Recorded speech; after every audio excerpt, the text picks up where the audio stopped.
Bienvenidos a Salud Pa' Vos, el podcast.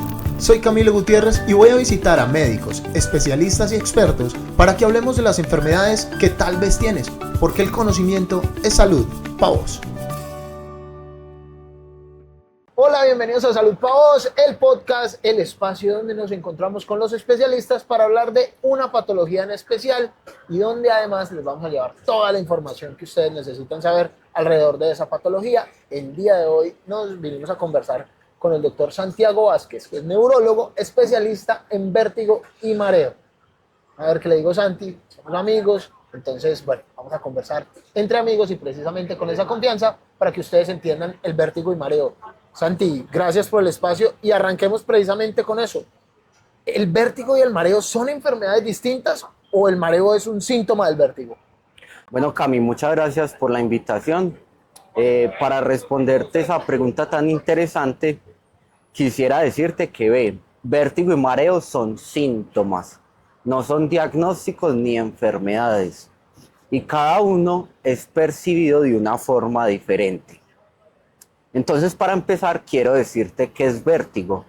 Vértigo es que el paciente presenta una sensación ilusoria de movimiento donde no lo hay, donde generalmente se percibe como sensación de giro, mientras que el término mareo es un término súper inespecífico que puede abarcar múltiples sensaciones.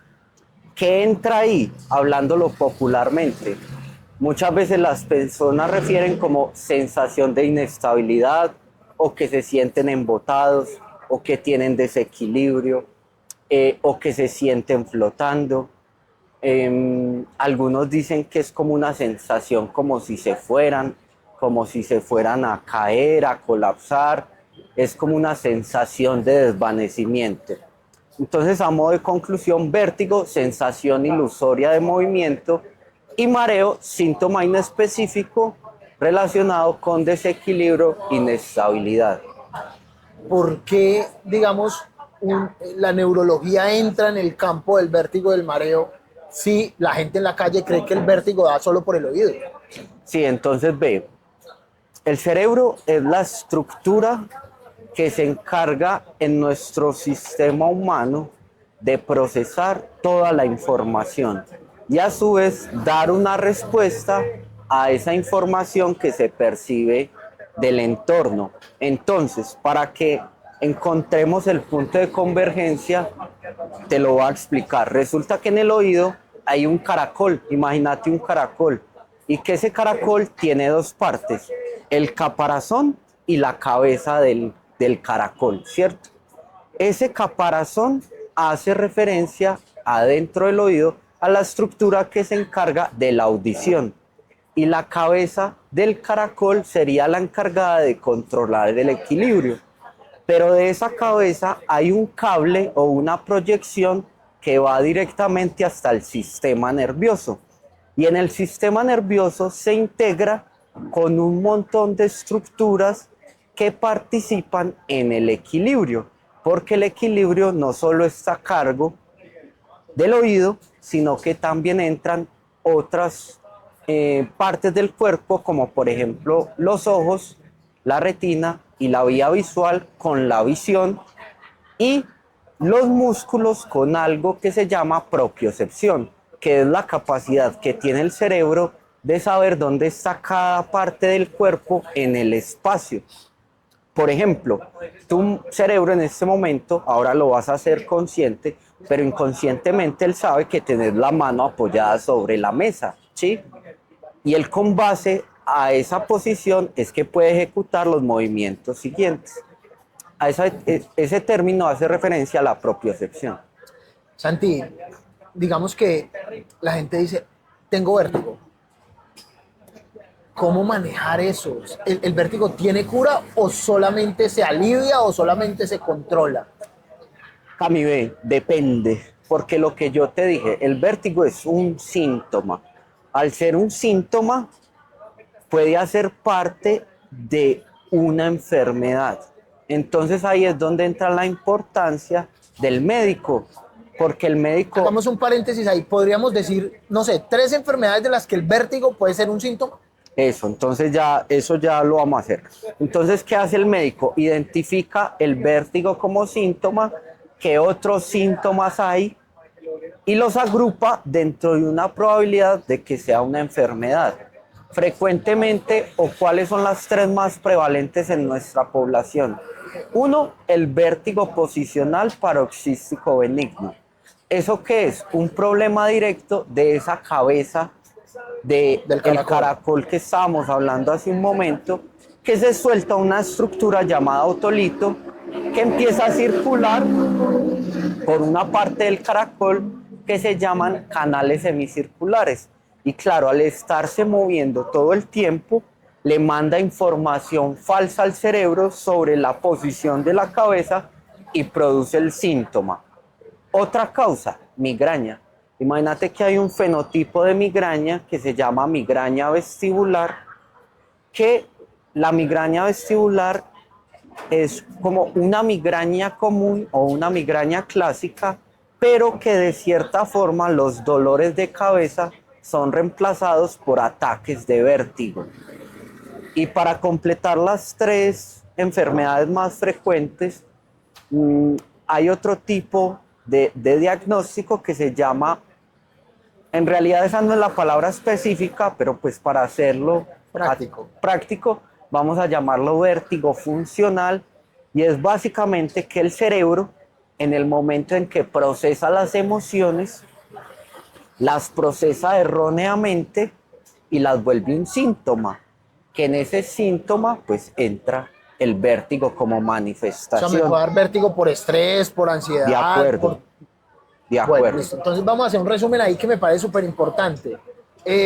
Vértigo puede ser fisiológicamente, está fallando algo dentro del oído. Fisiológicamente, es decir, es tangible. Segunda enfermedad del vértigo, por migraña. Es decir, la migraña no solo es dolor de cabeza, sino también el vértigo en manifestación como tal. Y tercera enfermedad muy común, el vértigo funcional, que son los sentimientos que se manifiestan como vértigo. Sí, esa es una forma práctica de explicar. Ahora vamos a cómo se trata. Es decir, cada uno se trata distinto. Y una vez más, ¿el vértigo tiene cura o solamente se alivia y se maneja? Ve, si nos vamos a esos tres tipos de enfermedades que acabamos de nombrar, las tres tienen tratamiento y las tres tienen alta probabilidad de curarse o controlarse en su defecto, en el caso específico de la migraña vestibular, ¿cierto? La gente dentro de su día a día, dentro de su rutina, termina normalizando síntomas. Uno de ellos que normalizan son los mareos, el vértigo, el desequilibrio, la inestabilidad. Entonces mi invitación es a que no renuncien a la probabilidad de un diagnóstico, sino que acudan donde un médico experto en el tema que los encamine hacia una probable enfermedad que en su defecto la mayoría puede controlarse o curarse. Santi, una pregunta, que eso pasa mucho en el día a día en las casas. Tengo mareo, tómese un, no sé, Mareol o un, ¿cómo se llama el medicamento más famoso para el mareo? Sí, hay muchos. Metroclopramida o yo no sé. Sí, hay muchos medicamentos. Pero digamos, betaistina, ese ejercicio de ir al cajón de las pastillas y sacar una que tenemos porque en la farmacia la venden súper fácil, ¿eso está bien? Eso no está bien. Te voy a hacer una comparación. Vos que tenés un hijo pequeño, si a tu hijo le da una fiebre porque le dio una infección respiratoria y vos le das acetaminofén, ¿qué va a pasar? ¿La fiebre se le va a mejorar? O en su defecto va a disminuir el grado de temperatura, ¿cierto? Pero igual esa fiebre le va a volver a dar, porque ahí estás tratando un síntoma. La infección se mantiene. La infección se mantiene, por ende va a recurrir. Lo mismo pasa con el vértigo o el mareo, que al tomar ese tipo de medicamentos, al final lo que haces es calmar un síntoma, más no tratar una enfermedad. Entonces por eso no está bien hacerlo. ¿Cuántas veces tengo que tener mareo para decir, esto ya no es de un solo día y me tomo una pastilla y se me quita? Porque también puede pasar que usted un día se levantó muy rápido, estaba mirando el celular mientras caminaba o iba en el carro y dice, tengo como un mareo y me tomo una pastilla. Pero ¿cuántos días debe pasar para uno decir, yo tengo que consultar por esto? Ve, un término en tiempo específicamente no lo hay. Perdón, en tiempo no, en número de episodios. Repeticiones. Sí. Yo qué sugiero, si es un vértigo agudo que tiende a durar horas, en ese contexto lo ideal sería irse para un servicio de urgencias. ¿Por qué? Porque el vértigo también puede ser una manifestación de una enfermedad catastrófica como es el ataque cerebrovascular.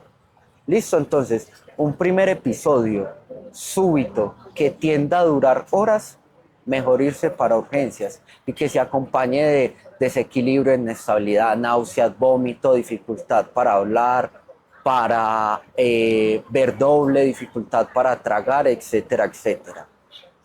Si es un vértigo o un mareo que es recurrente, que es en episodios, o depende de ciertos estímulos como los cambios de posición, en ese contexto tampoco vale la pena normalizarlo. En resumen, si es primer episodio de horas, para urgencias. Si son múltiples episodios, así sean 2, 3, los que sean, mejor consultar donde un médico experto por un servicio de consulta externa. Santi, hablemos particularmente del mareo. ¿Cuándo un mareo es normal? Es decir, cuando me paro rápido, cuando me bajo rápido de la cama, cuando voy en el carro y estoy mirando el celular o leyendo. ¿Cuándo un mareo es normal? Nunca es normal, es un síntoma, o sea, algo dentro del cuerpo está funcionando de la manera inadecuada. Es como normalizar los dolores de cabeza. No, lo normal es que no duela la cabeza. Lo normal es no tener mareos. Lo normal es no tener episodios de fiebre. ¿Me entendés? Sino que al ser síntomas mínimos o sutiles o no tan discapacitantes se suelen normalizar. Pero lo ideal sería no normalizarlos. Pero pues si yo voy en el carro y voy leyendo, que sí, esa es típica. O los niños, ¿por qué se marean? O los adultos mayores, ¿por qué se marean cuando van en carretera? Ve, eso se llama cinetosis, ¿sí? A ese fenómeno de marearse cuando vamos en un sentido de movimiento, que generalmente ocurre cuando viajamos en automóvil. Entonces, ¿qué pasa ahí? Que como el equilibrio depende de diferentes estímulos, el cerebro recibe información visual e información vestibular de los oídos que le informa que hay movimiento. Pero al usted estar mirando el celular o un libro, lo que sea, mientras va en el carro, el oído le está diciendo al cerebro, nos estamos moviendo. Pero los ojos le están diciendo, ve, mentiras, no nos estamos moviendo. Estamos viendo un texto que hay palabras que están ahí quietas. Entonces, de cierta forma, el cerebro entra como en una catarsis, suele primar el estímulo visual y por esa disrupción entre dos estímulos se produce el síntoma mareo, ¿sí?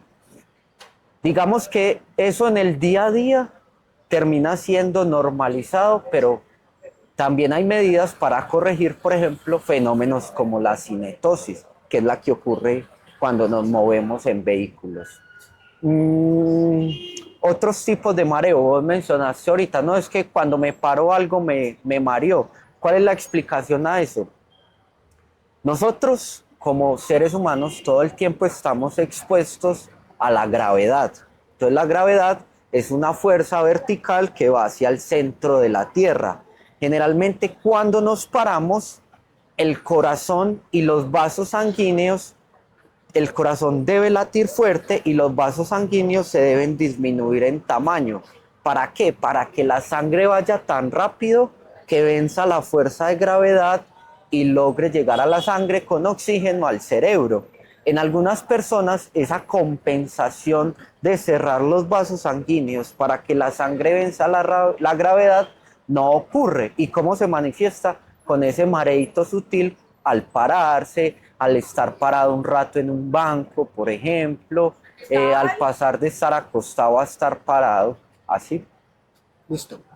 Decime ahora cosas que, digamos, hacemos en el día a día que puede perjudicar más si tengo alguna enfermedad relacionada con vértigo y mareo. se me ocurre, por ejemplo, el tema de tomar licor. O sea, si vos sufrís de vértigo y mareo, lo más recomendable es un estímulo o evitar ese tipo de estímulos. De acuerdo, entonces ese es un tema muy importante y muy interesante hablar, porque imagínate que allá dentro de la cabecita, del caracol que hemos hablado, hay un líquido. Ese líquido se llama endolinfa y ese líquido tiene cierto porcentaje de sodio, cierto porcentaje de potasio, de cada una de sustancias químicas. Entonces, lo que hace el alcohol en el oído es llegar y cambiar la densidad de ese líquido. Entonces, en vez de estar como el agua, se vuelve más como, por ejemplo, el aceite. Se vuelve más denso. Eso. Entonces, al cambiar esa densidad, empieza a recibir el cerebro información falsa de cómo se desplaza ese líquido en el oído y da una falsa información de dónde está la cabeza. Y eso produce ese mareito que a todos nos ha dado cuando consumimos licor.